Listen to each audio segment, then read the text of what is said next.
Beijing just drew a red line, and they're dead serious about enforcing it. I'm Ray McGovern, 27 years inside the CIA. I've watched superpowers dance around each other for decades, testing limits while avoiding direct confrontation.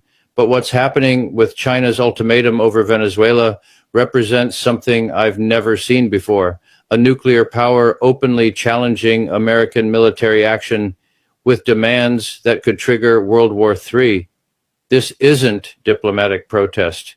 This is the moment when regional crisis becomes global confrontation between superpowers with incompatible strategic objectives and nuclear arsenals pointed at each other. The power struggle starts now, and there's no going back. Let me explain how Venezuela became the flashpoint for the next world war. When Chinese Foreign Minister Wang Yi delivered Beijing's ultimatum demanding immediate release of President Maduro and withdrawal of American forces from Venezuelan territory, he wasn't engaging in routine diplomatic theater. His language was precise, his deadline was specific, and his threats were backed by military capabilities that could devastate American interests worldwide. The forced capture of a democratically elected leader represents an unacceptable violation of international law that China will not tolerate, Wang declared in an emergency press conference that bypassed normal diplomatic channels. American military forces must withdraw from Venezuelan territory within 72 hours or face consequences that extend far beyond the Western Hemisphere. During my intelligence career, I learned to distinguish between diplomatic posturing and genuine threats.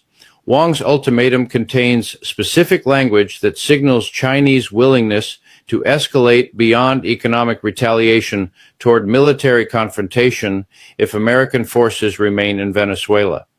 The 72-hour deadline is deliberately short to prevent American consolidation of military gains while demonstrating Chinese determination to challenge American unilateral military action regardless of escalation risks. Chinese demands include not just Maduro's release, but complete American withdrawal from Venezuelan territory, termination of sanctions against Venezuelan government, and restoration of Venezuelan sovereignty over its own natural resources and international relationships.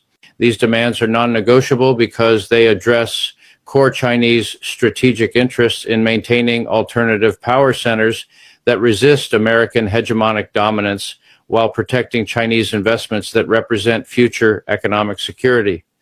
Beijing's response